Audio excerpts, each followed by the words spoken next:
안녕하십니까. 2024년 4월 5일 금요일입니다. 코패스 동반자 채널에서 오늘은 수리온 기어박스는 왜 산자부와 국기연 두 군데서 할까, 이런 주제로 말씀을 드리기로 하겠습니다. 본 채널에서 얼마 전에 아랍에미레이트에서 수리온을 도입하려고 한다, 이런 말씀을 드린 적이 있었습니다. 원래는 아랍에미레이트가 사용하던 프랑스제 헬리콥터를 그대로 사용하려고 했는데 프랑스에서 가격을 몇 배 높이 부르는 바람에 아랍에미레이트에서 열받아가지고 취소를 한 겁니다. 그리고 그 대안을 찾아보니까 수리온이 눈에 띈 거고 수상을 계속하고 있었고, 수리온이 아랍에미레이트에 가서 직접 비행 시연까지 했었다는 것은 이미 다 말씀을 드렸습니다. 아랍에미레이트에서 요모조모 다 따져보니까 수리온의 원판인 프랑스제 쿠커보다는 성능이 좀 떨어지지만 오히려 전자 장비와 항전 장비 그리고 자동화가 더 잘 돼 있다는 걸 알게 된 겁니다. 그래서 아직까지는 계약했다 이런 내용이 발표되지는 않고 있지만 150대를 도입하겠다 이런 이야기가 흘러나오고 있고, 말레이시아도 해병대 상륙 공격 헬기를 도입하려 한다는 이야기가 흘러나오고 있습니다. 그런데 정말로 수리온이 프랑스의 쿠커 또는 미국의 UH-60보다 성능이 떨어질까요? 당연히 현실적으로는 성능이 떨어진다 이렇게 지금 이야기를 하고 있는데, 실질적인 구조를 살펴보면 성능이 떨어질 수가 없는데 떨어지고 있는 것을 알아야 되는 겁니다. 원래 우리나라에서 수리온을 개발할 때 무슨 목적으로 개발했는가? 바로 UH-1H를 대체하는 용도로 개발한 겁니다. 그런데 한국에다가 헬리콥터 기술을 제공할 수 있는 나라는 하나도 없습니다. 그래서 어쩔 수 없이 유럽의 쿠커, 구형 쿠커를 들여다가 개조를 해서 개발하는 그런 방식을 취한 것이라 쿠커의 성능을 UH-1H급으로 내리게 개발을 해야만 했던 겁니다. 그런데 한국은 이미 UH-1H 상위 기종으로 UH-60을 도입해서 운영할 계획을 갖고 있었고 일부가 도입을 했기 때문에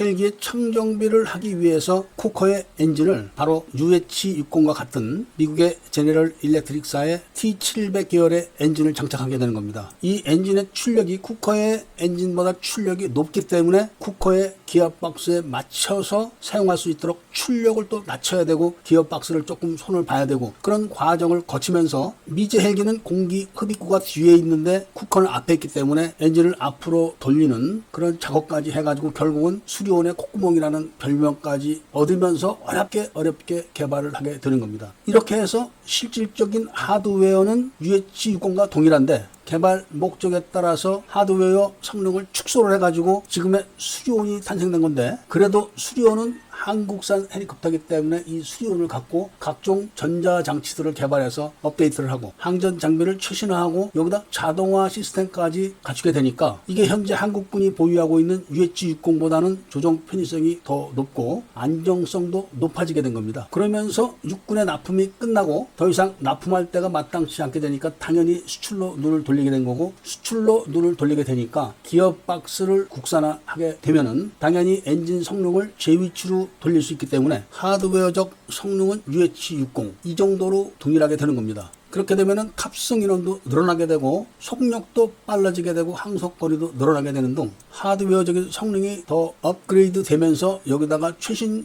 첨단 장비들을 장착하게 되면은 UH-60보다는 성능이 뛰어나게 되는 겁니다. MH-60 V급보다도 뛰어나다는 이야기가 나오고 있죠. 그래서 카이가 2022년부터 산자부 정책에 따라서 수리온 메인 기어박스에 대한 개발을 시작하고 있는데, 갑자기 작년 12월 말에 카이가 국기연과 또 다시 수리온 기어박스 개발 계약을 맺었다, 이런 보도가 나왔었습니다. 그래서 관심을 갖고 계신 분들이 몇 차례 질문을 해오셨는데, 산자부 계약대로 진행하고 있는 메인 기어박스 개발 계획 그리고 또 국기연과 계약을 맺어서 진행하고 있는 기어박스 개발은 다른 겁니다. 산자부와 계약을 해가지고 진행하고 있는 메인 기어박스는 2030년까지 개발을 끝내가지고 완성하게 되어 있습니다. 그런데 국기연과 함께 하고 있는 기어박스 개발은 2023년 12월 19일부터 2028년 12월 18일까지 개발이 끝나게 되어 있는데 이것은 꼬리 날개의 동력을 전달하는 기어박스입니다. 그러니까 메인 기어박스보다 2년 먼저 개발이 끝나게 되어 있는데 이 기어박스들의 개발이 끝나야지만 수리온 시스템을 이용한 정상적인 공격 헬기를 개발할 수가 있는 겁니다. 그러니까 UH-60과 동일한 엔진을 제대로 성능을 내게 원위치하고 거기에 걸맞는 최신 기어박스를 장착하게 되면 당연히 UH-60보다 더 성능이 뛰어나게 되는 것은 두말할 필요가 없다는 말씀을 드리면서 오늘 이야기를 마치도록 하겠습니다. 애국 시민분들과 밀매분들께 구독을 꼭 부탁드리고 좋아요와 알림 설정도 부탁드리면서 이야기를 들어주신 데 대해서 감사드립니다.